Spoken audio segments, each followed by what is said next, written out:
చిరుజల్లులు పలకరిస్తే రైతులు ఎంతో సంతోషిస్తారు. అదే మన హైదరాబాద్లో వానొస్తే ఏడుపే. మోకాళ్ల లోతు నీళ్లు, ట్రాఫిక్ కష్టాలతో నగరవాసులు ముప్పు తిప్పలు పడతారు. ఎల్నినో ప్రభావంతో ఈసారి తక్కువ వర్షపాతం ఉన్నా పడే వానలతో ప్రజలు ఇబ్బందులు ఎదుర్కోకుండా పోలీసులు ముందస్తు చర్యలు చేపట్టారు. ఇందుకోసం వివిధ శాఖలతో సమన్వయంతో పనిచేస్తున్నామని వెస్ట్ జోన్ ఏసీపీ హరిప్రసాద్ చెప్పారు. గత అనుభవాల దృష్ట్యా ప్రయాణికులకు ఇబ్బంది లేకుండా జాగ్రత్తలు తీసుకుంటున్నామని చెప్పారు. వర్షాకాలంలో తీసుకుంటున్న ముందస్తు చర్యలపై ట్రాఫిక్ ఏసీపీ హరిప్రసాద్తో మా ప్రతినిధి సూరిబాబు ప్రత్యేక ముఖాముఖి. హైదరాబాద్ మహానగరంలో ట్రాఫిక్ సమస్య సాధారణ రోజుల్లో కూడా ఎక్కువగా ఉంటున్న పరిస్థితి ఉంటుంది. అలాగే వర్షాకాలం సీజన్ ప్రారంభమైంది కాబట్టి వర్షాలు పడేటప్పుడు కూడా ఆ ట్రాఫిక్ సమస్య మరింత ఎక్కువగా ఉంటుంది. ఈ సందర్భంగా హైదరాబాద్ నగర ట్రాఫిక్ సిబ్బంది, ఉన్నతోద్యోగులు ఎలాంటి జాగ్రత్తలు తీసుకుంటూ వస్తున్నారు వంటి విషయాలను మనకు అందించేందుకు ఏసీపీ హరిప్రసాద్ సార్ మనతో ఉన్నారు. మరిన్ని విషయాలను ఆయన మాటల్లోనే అడిగి తెలుసుకుందాం. సార్, రైనీ సీజన్ వచ్చేసింది సార్, ఎలాంటి జాగ్రత్తలు ప్రయాణికులు తీసుకుంటే బాగుంటుంది? గత అనుభవాల దృష్ట్యా మీరు ఎలాంటి చర్యలు ఈసారి తీసుకుంటున్నారు సార్? రైనీ సీజన్ మనం ప్రధానంగా ఏముంటుందంటే ప్రయాణికులు విజ్ఞప్తి చేసేది అంటే మీ ఈటీవీ ద్వారా పర్టికులర్గా 2 వీలర్స్ చాలామంది స్కిడ్ అయ్యి కింద పడి ప్రాణాలు కోల్పోవడం జరుగుతుంది. హెల్మెట్స్ జనరల్గా పెట్టుకోవాలి, ఈరోజు స్పెసిఫిక్ పెట్టుకోవాలి. మెయిన్ రెయిన్ కోట్స్ పెట్టుకోకుండా ఏం చేస్తారంటే, ఫర్ ఎగ్జాంపుల్ మనం జూబ్లీస్ చెక్ పోస్ట్ చూద్దాం. అక్కడ మెట్రో స్టేషన్ ఉంటుంది కదా, దాని కింద పోయి ఆగుతారు. ఆగటం వల్ల ఏంటంటే వాళ్ళు పోరు, వర్షం పడ్డప్పుడు ఎవరైతే ట్రాఫిక్ అంతా జామ్ చేస్తారు. మనం పోయి మనం చెప్తాం, బాబు వెళ్ళాలంటే మేము ఎట్లా వెళ్ళాలి సార్, మేము తడుస్తామని చెప్తారు. ఇది ప్రాక్టికల్ జరిగిన సంఘటన చెప్తాను నేను. అదే మీకు రెయిన్ కోట్ ఉంటే ఆటోమేటిక్గా మీరు అక్కడ నుంచి ఆగాల్సిన అవసరం లేదు, వెళ్ళిపోయే అవకాశం ఉంటుంది. కొంతమంది ల్యాప్టాప్లు పట్టుకుని ఉంటారు. ఆ టైంలో సార్ నా ల్యాప్టాప్ జరిగిపోతుంది, నా జీవనం ఇది అంటారు. అంటే ప్రాక్టికల్గా జరిగింది మీకు చెప్తాను నేను.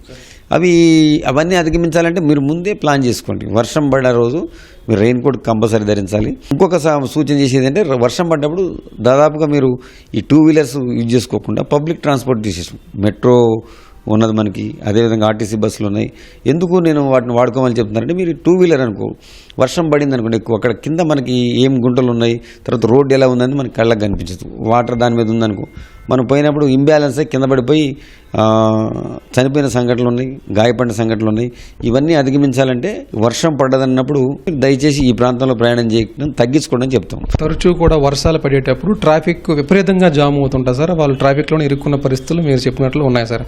వివిధ శాఖలతో సమన్వయం బాగా ఉంటేనే దీన్ని మనం అధిగమించాలి అంటారు సార్. మీరు శాఖలతో సమన్వయం ఎలా ఉంటుంది సార్? చాలా మంది చెట్లు విరిగి రోడ్డు మీద పడి మన ట్రాఫిక్ జామ్ కట్టుకుంటాం. అందుకని అవి కాకుండా మొదలే వాళ్ళతో మనం కోఆర్డినేషన్ ఉండి, ఈ ప్రాంతాల్లో చెట్లు మనకి హెవీగా ఉన్నాయి, ఆ యొక్క బ్రాంచెస్ అన్ని ఇట్లున్నాయి, మనం కట్ చేయాలని చెప్తాం.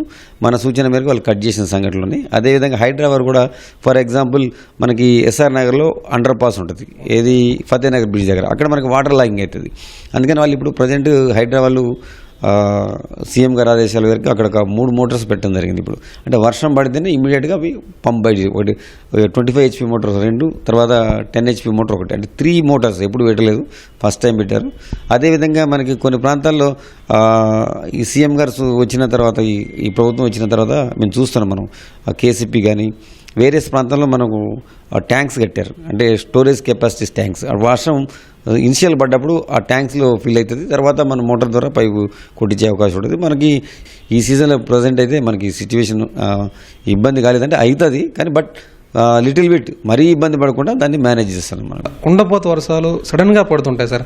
అలాంటప్పుడు ప్రయాణికులకు మీరు ఏమైనా సూచనలు వాళ్ళకి ఎలా సార్ జారీ చేస్తుంటారు? అదే మన సోషల్ మీడియా ద్వారా సోషల్ ప్లాట్ఫామ్స్ ఉన్నాయి. ఫర్ ఎగ్జాంపుల్ FM రేడియో కావచ్చు, లేకుంటే వాట్సాప్లో కానీ, అదేవిధంగా ఫేస్బుక్లో కానీ, తర్వాత అడ్వర్టైజ్మెంట్ ద్వారా కానీ మనం చెప్పడం జరుగుతుంది. ఈ ఏరియాలో మనకి ముందే వాతావరణ శాఖ వారు తెలియజేయడం జరుగుతుంది. GSMC నుంచి మనకు వస్తుంది, అప్డేట్స్ వస్తాయి. ఆ అప్డేట్స్ మనం కూడా మీ ద్వారా కానీ, మీడియా ద్వారా కానీ, తర్వాత ఈ విధంగా సోషల్ మీడియా ద్వారా ముందే మనం చెప్పడం జరుగుతుంది. చెప్పినప్పుడు వాళ్ళు దయచేసి ఆ సమయంలో ఆ ప్రాంతంలో ఏదైనా అత్యవసర పనులు ఉంటే తప్పితే అన్నెసెసరీగా ఆ రూట్లో ట్రావెల్ చేయొద్దని మీ ద్వారా కూడా మనం విజ్ఞప్తి చేస్తాను. ఎందుకంటే మనం ఆ ప్రయాణం తగ్గించుకుంటే మనకి వాహనాల సంఖ్య తగ్గుతుంది, తర్వాత ఇబ్బంది పడకుండా ఉంటాం. ఈ హైదరాబాద్ నగరంలో IT ఎంప్లాయీస్ వాళ్ళకి వర్క్ ఫ్రమ్ హోమ్ వెసులుబాటు కూడా ఉంటుంది సార్. ఈ వర్షాకాలంలో వాళ్ళకి మీరు ఇచ్చే సూచన ఏంటి సార్? వాళ్ళకి వర్క్ ఫ్రమ్ హోమ్ ఉంటుంది మీరు అన్నట్టే. వాళ్ళకి కంపెనీస్ కూడా వాళ్ళకి మా CPSR లెవెల్లో వాళ్ళకి ఇన్ఫర్మేషన్ ఇవ్వడం జరుగుతుంది.